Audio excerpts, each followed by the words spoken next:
culture is such an interesting phenomenon in a way. Culture really drives a lot of change in the world. Everyone has this ability to catch new ideas. It's like the idea space. We all have access to it. For some, it's going to be a lot more challenging than for others. Those who are less adaptable to change, as always, those will suffer the most. Those who are too attached to their ways of being will suffer the most.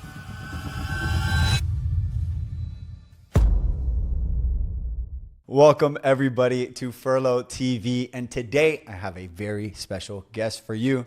This is a new friend of mine, but we became great friends relatively fast. He is a creator, futurist, and I would say community builder, Kiril. I call him Kiril, guys, so pardon if I try to get the pronunciation perfectly right. But Kiril, how are we doing today? What's up, brother? Good to see you. It's always a pleasure to hang out with you, be in your presence, and do a deep dives on any topics. You're such a deep diver, I would say. I love it, and I appreciate you for allowing me this space to dive deep with you on the Human Future podcast, which was a fun session that we had, and I definitely want to dive deep. And you also being a podcast host, some of the lessons you've learned with some of your guests, but also for the space that you actually allow us to record. You were the mastermind of this creative studio that is it's by far one of the most, my favorite studios. Like once I saw it, I'm like, can I rent this from you? Because it is a mirrorless, removes, if you can explain a little bit about the setup that you've built here. Yeah. And I'm sure we'll get some B-roll so that we can show it. Awesome. For sure, man. Yeah. So for the listener to understand, or actually for those who are watching us, notice how we're looking at the camera, but actually we're looking just at each other through this mirror, and it's a double-sided mirror behind which there are two cameras that's pointing at us. So that what it accomplishes two things. One is you capture both participants looking dead straight into the camera. For the viewer, for you, it's an interesting perspective to see someone looking into the camera. And then for us as participants, we have no camera anxiety. It's not even about camera anxiety. Yes, for some, like seeing the camera in front of you, but it's just not pulling. You're so much more present in the conversation just because you're not distracted by the camera. All you see and all of the lights and everything is set up in such a way where we're creating a tunnel between two humans where we're just locked in. Like that's 100% of our attention, maybe 90% of our attention goes straight into what we're discussing. Oftentimes you're in the environment, in the ambient things, and there's a lot of things there you're not noticing, but it's actually pulling a lot of your attention. This one is like locked in, like you're right here. And additionally, it's a churn. How do you call it? Like a turnkey solution. Turnkey solution where you turn on the entire setup, all 5 camera angles that you have here, all of the lighting and everything, with just one little button, and then another button to start recording the whole setup. And then when you press stop to record, then my team takes care of the rest. Like they're able to access the footage. It's all plugged into high-speed internet. And, the idea is to fully automate, utilizing AI, fully automate not only post-production, but also distribution, where imagine we just have a conversation here, and then after pressing stop, it creates all of the micro content, all of the full length podcast episode, and just blasts your channels with this content where it's just broadcasting all of your messages. You could live stream here as well. So it's like a media production center hub it's like a megaphone that helps you promote and share your messages like that in a very easy way. Man, we're gonna have. I'm so excited for this conversation. Seriously, I remember we were on the sunrise soiree on the beach talking about this setup to somebody, and I was talking about my experience in a bunch of record studios with famous celebrities and producers, and the one thing I learned was not being in an environment where there's a lot of cameras, and I kept looking at the camera, just like. Stop looking at the camera. The best thing is to not acknowledge the camera, and I believe that your solution here has done so. And when I am in these interviews, like it feels like I'm so locked in that all the space around you kind of fades away, and I'm in this void of just you and I just going into this trance state of creating just incredible dialogues and co-creating, incredible experiences. Totally, man. It's also very effective for those who feel very uncomfortable on camera, to the point where sometimes I have conversations with people in this format, and then I show them their footage, they cry. They literally tear up because they've never seen themselves so authentic, so natural, so confident, right in front of the camera, looking into the camera. And that's because they usually, camera has this notion of triggering this fight and flight response, because you feel seen, you feel exposed, you feel vulnerable. There's this primal instinctual part of you that kicks in.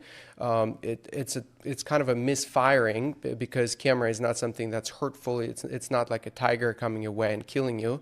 Camera is just there, but we interpret it as something dangerous because it's this like artificial eye staring at you, and so you're in this alert, kind of like frozen state that you don't like, fuck, like I don't. Even dogs respond the same way. When I like try to take a video, my dogs would like play like crazy, not paying attention, and then they see me recording and they're like, fuck, like what is going on here, So it's not just human thing. And so this really helps to completely eliminate that. Yeah, and even before we turned on the cameras to record, you had a photography camera. We updated my headshots, which was, I thought we were going to need like 15, 20 minutes. You got it done in a minute. And you gave me some credible, if you could just share kind of that thought process of how quick you got it, because you turned it around, you're like, here, see it. I'm like, oh my God, are we done? That was the first take. I've never looked that good on a camera. I said I wasn't photogenic, so I just, if you can share some of the experiences that you've heard from some of the people you shot. Sure.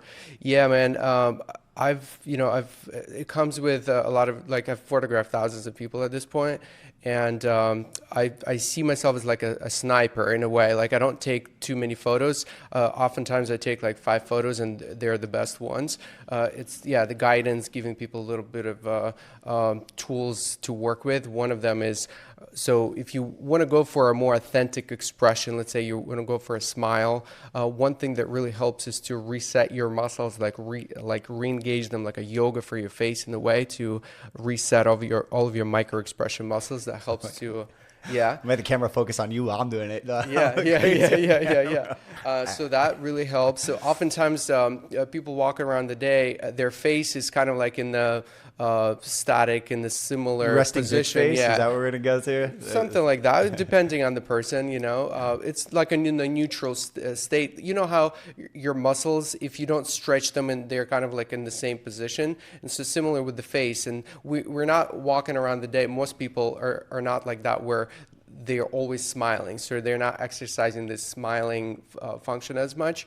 And so when you ask them to smile on camera, fuck, like that's the double hard. It doesn't work. And so stretching it as much as possible breaks through all of the preconception of how much smile you want to give. So usually people give like a half smile. So stretching it all the way just breaks through any kind of like resistance. And engaging your voice helps a lot. So that so think about how you laugh usually when expressing authentic expression.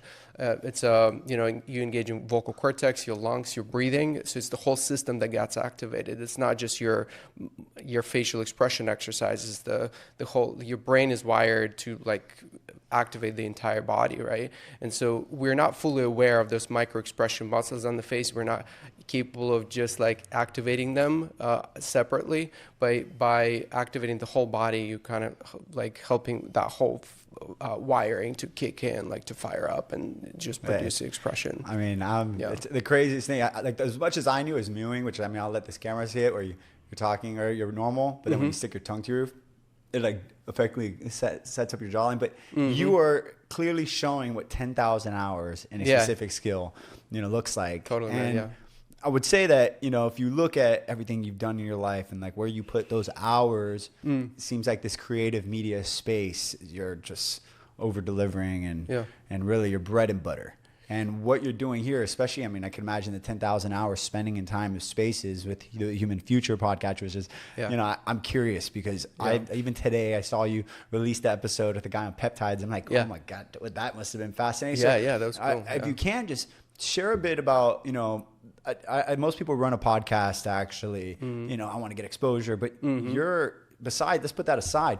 You're having great conversations with great minds. Yeah. And I would love for you to share some of the wisdom, some of the learnings that you've gotten through the Human Future podcast. Yeah, man. I think, man, the biggest learning, it was not even about what people have shared, surprisingly.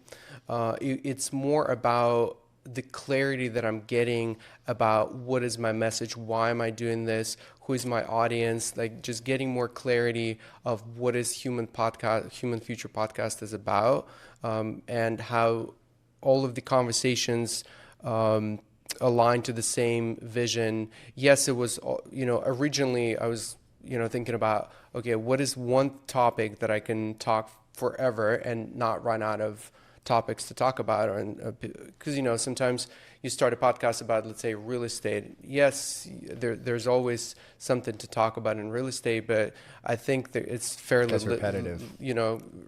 limiting. You're kind of like limiting yourself, and so I wanted to have it as like a creative outlet, and not as a like, okay, I'm going to do this to promote my services or something like that. I wanted to do this outside of any like financial incentives. It's more like internal calling, like what would I want to do for forever, basically.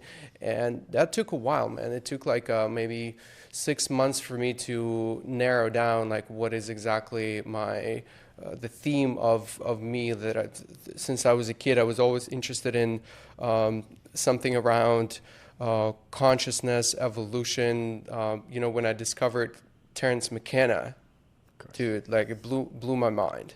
The first time I came Is this across the first time you and I are talking about Terence McKenna? Terence McKenna, potentially, yeah. I think maybe we mentioned briefly, For sure. but we never really. Dude, I've listened to like thousands of hours of his like lectures. I at some point I found this torrent library of basically somebody collected all of his lectures, and I pretty much went through all of them.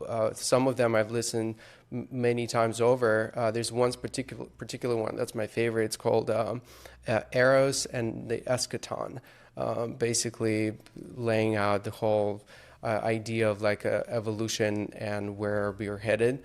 That lecture just kind of completely blew my mind, basically. And so in that process, I was like, okay, what can I talk about forever? And future, I was like, future, fuck, yes. That's something that really excites me, to talk about desirable visions of the future. I am a futurist. I am techno Techno-sapien, if only. Techno-sapien or techno-junkie, is that the word? And at the same time, I consider myself a very spiritual, being, a spiritual individual. Aren't we all? Yeah, not everyone. Some people don't acknowledge it. Yeah. We definitely are all Divine beings. Divine beings. Being here, I would say most people, I don't know, definitely more than half are not aware that they are, and they just live in the physical construct. And so that's kind of how the idea came about. And at first I was like, I think I would like to do it for tech entrepreneurs and founders, and have those types of conversations. But the more I do it now, the more I'm realizing that it is actually for spiritually inclined people first. Some of them are techno, sophisticated in technology, but it's not the technology aspect is not the main angle. It's more about connecting to spirit, to the source, to your true authentic self, and conversations about technology only weave into that as if like, how do we use existing tools out there and the future tools to promote humanness, to promote vulnerability, to promote deep human connection, community, those aspects. So those practices are primary, and tools that we have in our disposals are like a secondary thing that we have. So it's not really for founders or entrepreneurs or for tech enthusiasts that I still have that as on my all of the bios. I need to change that. Yes, it is for those people as well, but that's not the main angle. The main angle is you are recognizing your essence, your true self, like your bigger essence of you that's not physical. We're just living a physical experience in this vessel that we're navigating the life with. Yeah, and sometimes you happen to be in technology, but sometimes you're not. Sometimes you're really far from technology. Sometimes you want to just, live in the jungle of Peru and just, do plant medicine, Yeah. There's so many ways. Wow, that was a long answer. I don't know if I actually answered it for you. Love it. We're gonna keep that ball on. There's a lot of directions I could take it, but for one, I want to hear from all the things that you've learned in Human Future, possible predictions that you've seen, maybe some overlaps. What do you believe that you've learned from the pod that is coming to fruition and is the path of our human civilization? Yeah. The one thing, the big confirmation, I am in general personally an optimist in every aspect, and there was just so much more confirmation towards that. People just sharing. There's so much goodness in the world. Sometimes it feels like the world is ending, and the majority of the stuff online is all negative or dark. There's definitely a lot of that there, just because the incentive structure is set up in such a way in the digital domain that it's good for business in a way, right? To promote,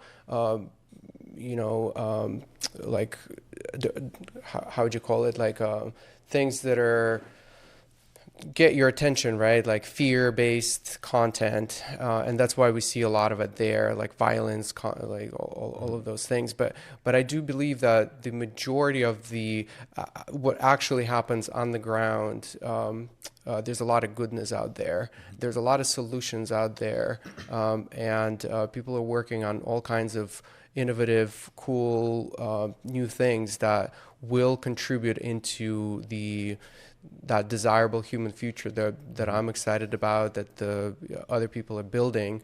And it's the future where, we go back to what it really means to be human. Community is a big aspect.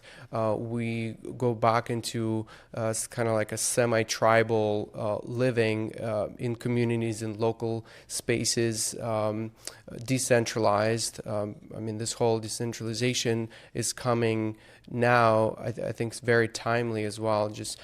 We're just preparing to get into this next stage of human existence, right? There are so many signs anywhere you look that it's happening. There we'll definitely go through a big challenge, and for some it's going to be a lot more challenging than for others. Those who are less adaptable to change, as always, those will suffer the most. Those who are too attached to their ways of being will suffer the most. But those who are a lot more open to change and embrace change, even like looking at AI taking over jobs and things like that. I see a lot of resistance in so many different industries. People really pushing back and say, no, I need my job. I feel bitter for AI taking over my job. But I think the right approach there is to say, yes, part of what I used to do, AI now is much better at that, right? And so, like, how do I now utilize AI to do something new, something that hasn't been done before, utilizing what I know, utilizing who I am, and now embracing that change. Absolutely. So I'm glad you said that, because I do believe that AI will replace a lot of jobs, especially service-based jobs. We're seeing it with, restaurants now using just iPads and then robots deliver the food, all the way to Elon Musk's robo-taxi, pretty much automating and removing all the drivers from the Lyft and the Ubers, which once you remove all these service-based jobs, now you have a workforce of humans. Like, what are they able to do? Which I believe that our creator made us in his image, where we are here to create. And that a lot of these creative jobs are going to be open to the masses. So for those, and it's been proven that those are actually working a 9-to-5 jobs and they're stuck and confined, pushing buttons, that they lose their creative drive. So when you move that from the occasion, their creative drive increases. So for those that are new to that creative space, I'm very curious of how you find, idea generation? Because at least Yeah. for me, it's always been, if you're inspired, you're in spirit, and you follow that intuition, you follow that passion, and it will lead you to be able to create. But Yeah. what are your methods of creativity, and how do you as a creator continuously create things like what I'm seeing man. before my eyes? Totally, man. Yeah, I think the best source of creativity for me is stillness and solitude and just contemplation without distraction, which is rare these days. It's hard to stay in solitude for more than a few minutes. There's always stuff happening around you, but I consciously create containers for myself in which I spend time in meditative states. From outside, it might just look like I am completely zoned out and nothing is happening to me, but I am, let's say I'm meditating from what looks from outside, but I am catching ideas. That I have this practice where I intentionally I would just put some kind of binaural beats sounds in my ears, and after a yoga session I would sit down and I try to become as present as possible, starting with my body, starting with my senses, with my breathing, and allow for new ideas to come in, and they do come in. And right when they come in, I now have this practice of recording through the voice. I've shared with you this automation. Maybe I can tell a little bit for the listeners. I've created this automation basically where as I'm listening to the music, it's also recording my voice, and it's not recording everything that I say or the entire time. It only records when I'm speaking, which is convenient because let's say if you did a 3-hour session, you're not end up with a 3-hour file. You only end up with the file the length of what you spoke of it. Let's say if you spoke for 20 minutes, it's only 20 minutes. If you spoke for an hour, it's an hour. But then when I so as I'm meditating and I don't have to pull myself out of that state too much. All I have to do is just verbalize what just came through me, and that allows me to stay as much in that space as possible without distraction, and capture the insights that go through me, basically. And I believe that we are all channels. Everyone has this ability to catch new ideas. It's like the idea space. We all have access to it. It's just you might be too distracted sometimes. It might be too noisy in the environment for you to hear it. But if you silence your minds, so meditation practice in general, I think, is a really great practice to be able to hear and pick up from that field, of ideas. But yeah, so this automation then, when I stop it, it transcribes the everything that I talked about. It structures it because oftentimes it's a stream of consciousness. I just verbalize whatever comes to mind. I don't really think about how to connect it to other ideas or other threads. I just say it so I don't have to pull myself out too much, not to be in my mind too much, just enough for me to be able to verbalize, and then the rest I can package it, or I can structure it later. That's a different practice. But AI helps me with a lot of that. So it structures it for me, and it sends me a nice email with everything that I talked about. And it also catalogs it in this database of ideas that I've been putting together. So it creates like a new entry for each idea with the summary of the idea, of the actual what I actually said, like a little note, then some tags, like what could I link it to, and then a date. And so later I have this plan to create some kind of a mind map that all the different ideas are linked to one another. And you can see this like a universe, like a star system, clusters, mind map of stuff. And it would be amazing to have access to it in real time as I'm communicating with someone. Let's say we're discussing a particular concept. In real time, you see new branches are being grown out of this map, and you have this ability ability to navigate and to serve this mind space in a way. Just an idea. Yeah. So, It's definitely Yeah. a great idea. I Yeah. have so many comments. That's Yeah. why I love Yeah, it when please, you yeah. read. And on the idea of the meditation, it's like I believe that modern day religions, have you looking outside for God, looking at the sky, and if you stay in silence, God, you can hear the voice of God, and God is generally trying to give you these ideas and give you this direction. And for some people, they're just like, I'm not going to sit and do nothing because they think it's counterproductive. But it's like sometimes doing absolutely nothing is the best movement you can get. Totally. And you found a way to kind of stay in that state, because there's so many times I'm in a meditation and I have to get up and run to my computer. I'm like, let me get that, because I wrote one idea came up. I'm like, I'm still in my meditation. Then another one came up. I'm like, I can't lose both. And then I wrote the second one. I'm like, what was the first one? And it's broken my, I had to run out of it, but you found a way to just kind of stay in that theta brainwave state and say, don't forget to do X, Y, Z, reach out to this person, right? Because sometimes that's how God speaks to you. It's like, Totally. Kiril. And I'm like, oh my God, Kiril's perfect for that one problem that I've had that I needed the solution for. And when did this practice, I'm curious, how do you even discover this practice? Yeah. Because as a creator, has this spiritual side always been intertwined? Have you been kind of grown up in this spiritual aspect, or was this divine intervention that came in and then you realized what you were doing, you're already on the path? Totally, yeah. I think it all started with just starting like a morning yoga practice, and I wouldn't even follow like a conventional yoga, just like some stretching, some practice of bringing my body into a more aligned state. And from there, meditation, I started meditating. On your own, or were you taught? On my own, yeah. I never really was taught, like, I don't even know if I'm doing it right. I'll tell you right now. Yeah. I was the same way. Yeah. That's why I never wanted to do meditation, because I found it counterproductive.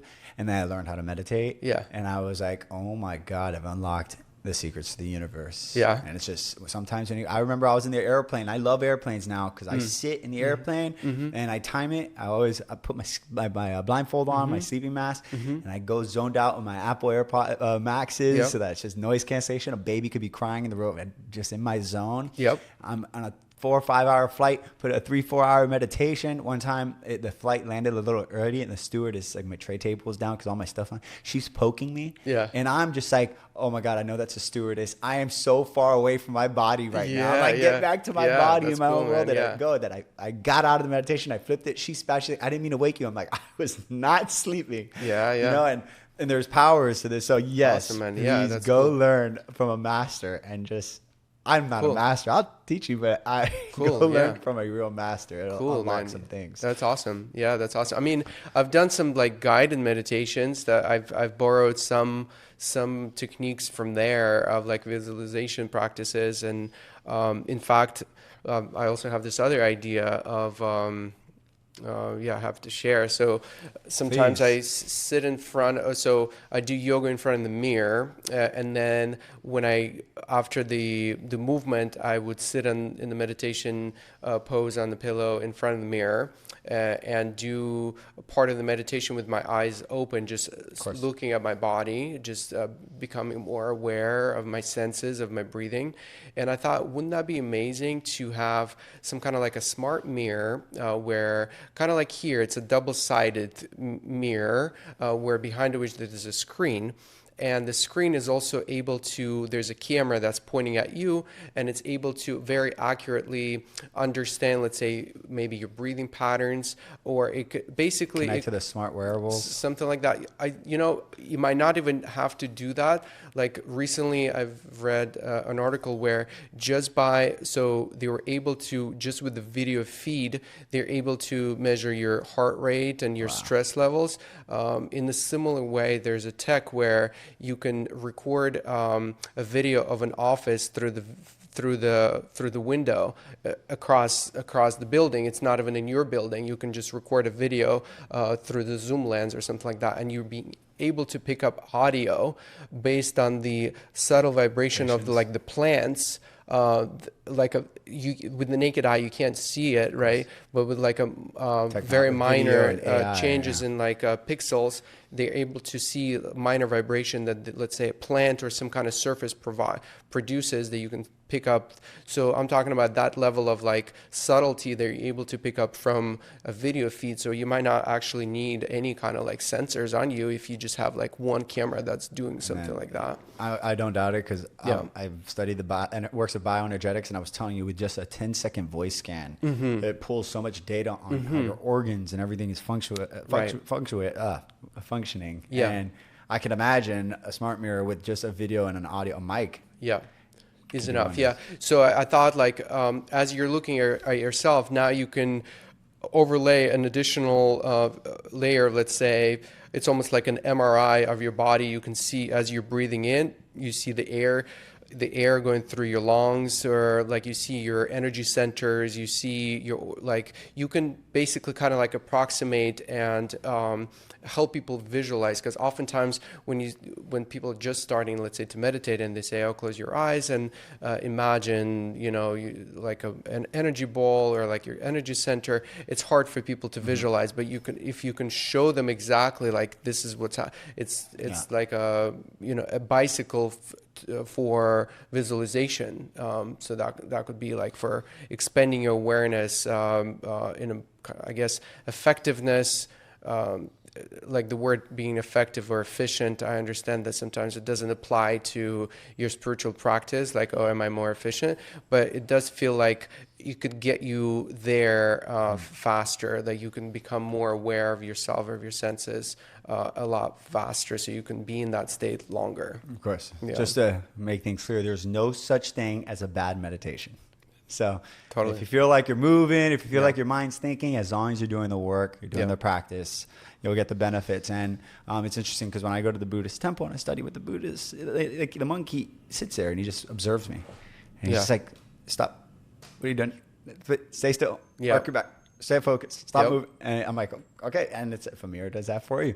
And yeah, you're right. With the whole visual, because with NLP, there's a lot of parts where you can't control what you feel, but you can control what you see through visualization. So if you connect what you're feeling to what you see, and say instead of a red ball, you make a blue square, you can change how things feel. And ultimately, just changing how they look. And a lot of people have the trouble with visualizing. So very interesting. And you seem to have, as a creator, not only creating these physical devices, contraptions, and creating experiences, you're creating these crazy ideas. How is it that you decide which idea? Because I too suffer from this just idea abundance of all these things coming at me, and sometimes it's hard to choose. Right? So what's your thought process?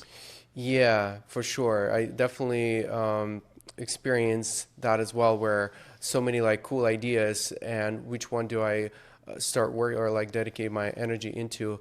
I think it all comes down to what is the most relevant, what is the most present need, basically trying to build a bridge with the current state. Let's say even the idea of the smart mirror came to me maybe like 5-7 years ago. I haven't acted on it just because I know that, let's say, I don't have the right skills yet, or I don't have someone near resources to start acting on it. I know that it could be done with the right resources. Maybe either myself will work on it, or I'll be totally happy if somebody else creates it and I can just promote it and use it, because ultimately the goal is to have it out there to help people elevate more and create more just raise consciousness on the planet through whatever tools. It doesn't matter who creates. I don't want to be claiming like, oh, I'm the guy who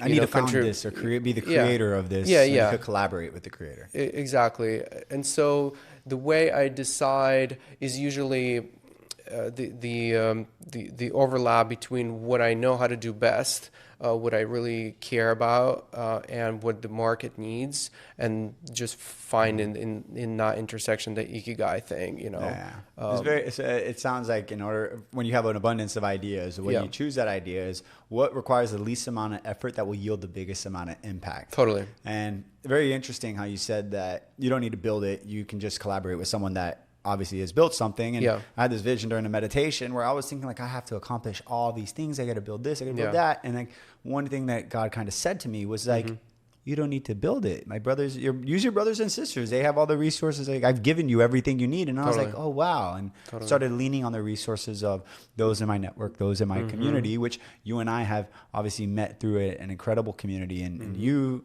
I would love to kind of hear your story, because you seem that you're a part of it, but you're kind of a pillar of that community that you, or instead of saying like, oh, I need to build my own, you really just tapped in and amplified the things that you're a part of, which often people don't do. Yeah. You know? Yeah. I mean, my MMA in particular, you're saying, yeah. I mean, I became a member when the original founders were there, Barry Stamos and Brendan Evans. You haven't yet met Brendan, I don't think. He came in as a speaker at some point this year, I believe, maybe before you joined or something. Great guys, and I really fell in love with the whole organization, with the energy in there. Became a member. That was 6 years ago, and since then, it was just a great place to go to, and I got a lot of value for myself as tapping into all of these amazing people. And I naturally, when you get a present, you want to give back, right? The giver's gain. Yeah, so you don't even have to think too much. If you got so much value out of it, you want to give back. That was just kind of like a no-brainer. I didn't have to think about it. Now I was just like, okay, so if I'm receiving so much value, how can I, using my skills, what I know best, how can I contribute to it?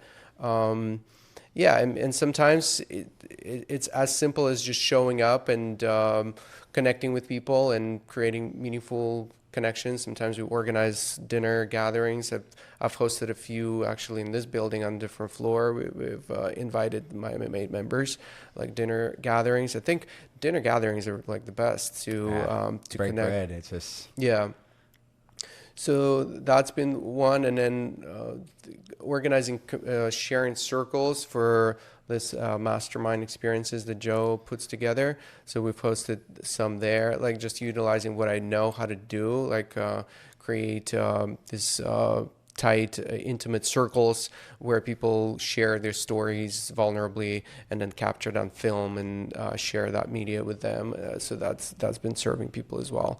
22 stories. I gotta say that it's just you're creating creating experiences that bring people together. I don't care how much technology outsources things. It's just look back at your life. Yeah. You know, it all comes down to how you feel, and what made you feel was people and people through experiences. 100%. And they say your thoughts of what it smelled like, what it sounded like, that doesn't create a memory. It's how your emotions, what that emotion is. And if you think back of any, canon moment in your event, there was either a lot of happiness, a lot of love, a lot of sadness, a lot of grief, something, or fear, something that happened that invoked that emotion, that really instilled that moment in your life. And there's just, we've seen that, especially you and I, just obviously community builders and surrounding ourselves with community builders. It seems like that is the overlap that a lot of them have.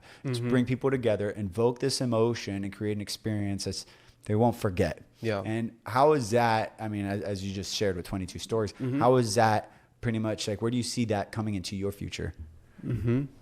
What do I see? How do I see the community aspect coming to my future? Or bringing it. Let's put the title of community aside, because you're already doing it. You already have a community, and that's what a lot of people don't realize. It's you have a community. Your childhood friends, that is a community. Your fantasy football group is a community, right? Your colleagues is a community, and the ones that your coworkers, right? It might not be to the level what people think community. Yeah, we go out and we do beach cleanups and we pick up trash, but everyone's part of a community, because that's what beings are, unless you live isolated with your dog in the jungle, in the forest. But at the same time, or you have a farm, your farm has your community, your chickens, your goats, right? Yeah. So how tight is your community is the different question also. And the question is, how do I see how do you see this? Obviously with 22 stories, you're bringing people together, having them share these stories and these moments, documenting it, and obviously sharing that with the world, and creating a very intimate space. Where do you see, besides, I know you have a man of many ideas, that's obviously. How do you see this going in the future? And as I can imagine, you're a little bit ahead of it, right? You've been doing this for a while, and I know you're having conversations with people where people look at you as an inspiration and they're inspired by what you do. And more people now are leaning towards this and want to be part of a community. I think COVID really did accelerate a lot of this. Totally. Right. So how does that kind of look like in your human future? For sure, man. Yeah. Great question. I mean, yeah, 22 Stories, another passion project, is just something I wanted to exist in the world. I knew that coming together in tight groups and sharing vulnerably, sharing authentically what's on your mind, what the challenges you've been going through, it's been really missing. That's something I wanted for myself as well, and I saw a huge need for it to be in the world as well. That's how this all originated. I mean, the first one we hosted in our apartment here in Miami, just, me starting to play around with cameras and all of this equipment, doing photography stuff, and then video was just a thing I was dabbled in, just like, oh, cool. I understand about lighting. That's what actually been really helpful, by the way, like learning about all of the photography tools. They're very transferable into the video world. That's why I'm able, without having much experience in videography, I'm able to create like high quality stuff just because it's very transferable. So on the side note, I've seen the vision of having pods or having chapters or locations in every city, kind of like for public speaking, there's the Toastmasters. I think there's a chapter I've never attended one, but I'm loosely aware of it. Yeah, you can go in any city, look it up, and they have a chapter. So I would love to, no matter where you are in the world, you can look it up, and there is a circle happening tomorrow where you come and there's some kind of facilitated experience where you all centered around deep human connection, authentic expression, vulnerability, authenticity, and then maybe not all of them are recorded. Maybe some of them, like hubs or special recording studios, are promoting with content, but they're promoting this whole it's almost like it's definitely a movement, but it's almost like a church where there's like a format of gathering and there's a goal. There's you're connecting, and there's a higher power that you're working towards something greater, like working as a collective, unified thing together. And so I would love to build a model that could be easily picked up by people from other cities, and the model not just for the facilitated stuff, but for the media stuff, where each city will have their own broadcast channels. So like being in the media space, I see a lot of value in using media in changing the world, in promoting ideas, and in blasting the digital domain with content of high quality, of high vibration. There are different ways how to bring change into the world. One is through having funding, for example, helps, where you can hire a lot of people and create some kind of change in the world. Software is another one, where you can replicate it infinitely. If you have very useful piece of software, you can bring change into the world. Media is another one. Media, especially media that the place. So like culture is such an interesting phenomenon. In a way, culture really drives a lot of change in the world, like how we, even on the level of how we build cities, like if aliens have an ability to zoom into our Earth and see how we organize our cities, a lot of it has to do with the operating system humans are running on, and the operating system is been influenced by culture, and culture has been influenced by the media that we consume. So if you shift the way we create media, and we put a lot more intention into media, and by intention I mean we basically align our objectives with nature. We basically don't go against nature. We tap into our true essence, and we broadcast that through media. Then the physical reality will start aligning as well.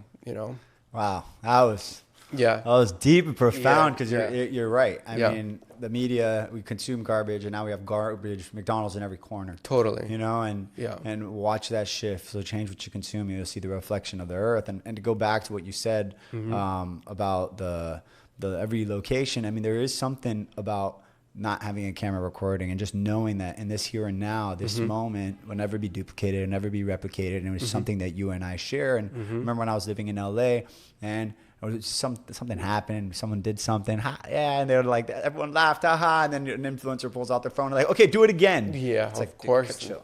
Park the brakes. Totally, chill man. out. Yeah, it's different. Yeah. And it's so interesting, because even on the Berries talk at the community that we share, somebody asked, like, how do you? Everyone's consuming garbage. How do you change the world? Yeah. Right. And it's just like, be the change. That's and right. I know it sounds corny, but it's like, the world is not ready for what you want it to be. Yeah. And your responsibility isn't to change the world, it's to change yourself, and you'll see that reflection. And there's a fable that I'd love to share with you of the monkey and the hummingbird, where the forest is on fire, and a little hummingbird just is flying, grabbing a little bucket of water, going to the fire, throwing it at the fire. And the monkey's like, you dumb bird, what are you doing? That fire is too big. And the hummingbird looks at the monkey. It's like, what if I don't do my part? We're definitely not putting it out.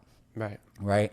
And how this collective, how everyone needs to pull their own weight and be that change, versus kind of rolling over and saying like, I can't do it. Which we're seeing this. We're seeing a lot more collaboration. We're seeing a lot more harmonious living. And as you said in the beginning of this pod, you said it, that there's a lot more optimism in the world around us. And with media and with creation and even the talking points, because I feel like now, people that use that, that TikTok voice, where they put the camera on, they're like, hey, everybody, do you want to buy my program? It's like, it's the authenticity is what's standing out. And you, as creating those spaces where people are truly authentic and being vulnerable, we're seeing that kind of expand. Where do you see media truly going? Yeah. I mean, I would love to see media as a force for, like, a positive force for change. Again, conscious use of media is really, there's a huge responsibility for anyone who creates any kind of media. You think that, you just, it's easy to just post a little video online and just post it. But by doing that, you're very much responsible for what goes out, because you don't know who's going to see it and what kind of impact it might have. And so I really encourage everyone who is putting any kind of message out there to be really conscious in, as if you're doing that for your kids, put the best message out there. Like, don't put the messages that just, let's say, promote your selfish intents. Just to monetize it, or to really think bigger. Like, monetization is good. Like, we all need to get paid to, feed ourselves and our family and things like that. But I think there's a better way of getting paid without, like, in a way, like prostituting yourself for just a quick buck or something like that. And with all this talk about putting out that message positive to the world, what is your message to the world? I mean, authenticity. Be as authentic as you possibly can be. Be very mindful in what you communicate out into the world. And I think the more you're aware of yourself, the more mindful you become in every aspect of your life, especially in communicating. Having your own self-centered practice where you are coming into the center, you becoming more aware of yourself, is a great place to start. And we are all working towards global unity. I truly believe that the next stage of consciousness evolution is in the similar way how throughout times, the evolution started from this most primitive little cells living on the rock, not really like capable of moving or anything like that. It was like the most primitive forms of life. And throughout time, that's been evolving. Those little primitive cells would organize, self-organize, and create more complex systems and structures.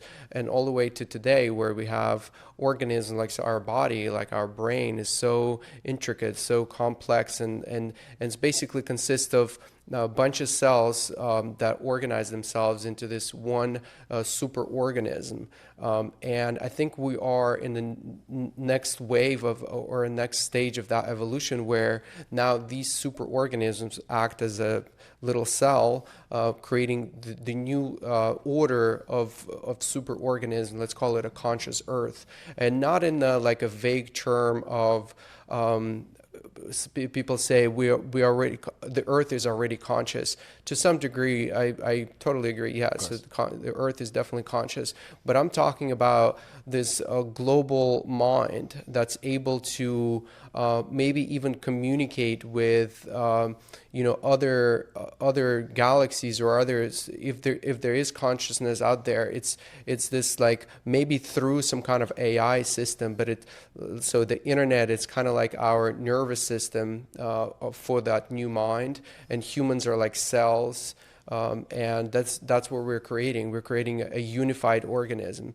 We're still have a long way to go. There's still a lot of like misalignments and disconnections, and we don't function as one unified organism. There's still like fragmentation, lots of fragmentation. Yeah. Exactly. Yeah. Which is interesting because I totally, I'm with you on that. Yeah. And I've seen it, especially when I'm live streaming and I have an audience of 50, 100 in the chat. And you see that flow come in. You don't need to read every word in that chat to understand what the audience sentiment is. And if you say something, you can sense that the sentiment has changed. And it does feel like when you're in I swear everybody should be on a live stream where there's an active chat, where it's a surreal experience. Cool. Because that chat acts like this collective conscious. And you can totally understand and see what they're saying, what they're feeling by just glimpsing over the text. Yeah. And you're absolutely right. We're, individual parts of a larger sum, and this harmonious living where this is inevitable. It's our future. Yeah. And honestly, it's our inherent birthright. All right. Totally, man. Yeah. So Kiril, I know we're so tight on time. We're tight on time. Yeah. I know there's going to be a part 2. I know you and I have a lot of collaborations in store. I'm very excited for it. Obviously, community building, collaborations in the media space. But I want to leave this off with, what message do you have to our wonderful community that's watching here today? Yeah, I would say find your tribe, find your community. I know that the loneliness epidemic is real, and a lot of people feel really lonely out there, but we can't do this alone. Finding people who have similar interests as you is so vital, so important. Even though you might think that you are an introvert and it's hard for you to connect to other people, so do other people feel the same way, and try to find ways either to organize a small little gathering of 2-3 people and see where that takes you, or find a local group of people who have similar interests as you, and start coming together and co-creating, start brainstorming ideas, start seeing what can you create together. It gives you a lot more meaning in the world. You're starting to really tap into this source of energy that you've always had, but when you are by yourself, sometimes that light becomes so dim that you're not as ignited, you're not as motivated to do anything. And I think coming together brings you closer to that source, and you're reignited with life purpose, life energy, and you want to do more good in the world. So that would be the... Oh man, that's amazing. Absolutely. Yeah. It's like, your complex life, every other human being is having the same complex life. And don't take someone's ignorance in a sense as a malicious intent, because everybody's going through something. Everyone's going through their journey. So don't take things so personal, but understand that it's people that give our lives such meanings. And you can see God within all people. And our purpose here is to create. And as creators, it gets amplified when you're co-creating. And Kiril, I'm so grateful to find a co-collaborator such as yourself. And I look forward to what we do in the future. Where can they find you? The best way, they can either check out Human Future Podcast. That's the podcast that I'm running. Joe, you've been again, like a pleasant guest. Check out that episode. Yeah, definitely. Yeah, it's one of my favorite for sure. And IG Kiril, my name Kirill, IG Kiril.com, or on Instagram. That's my handle in a lot of different places they can find We'll me. share all of that in the description. Of course, guys, don't forget to like, subscribe. Let us know if you have any questions for Kiril. Make sure I'll bring them back, put them in the comments to answer some of your guys' questions. Thank you for watching. And Kiril, thank you for being on. Appreciate you guys. Don't forget to join the community at discord.gg/Furlough. And until the next one, cheers, everybody.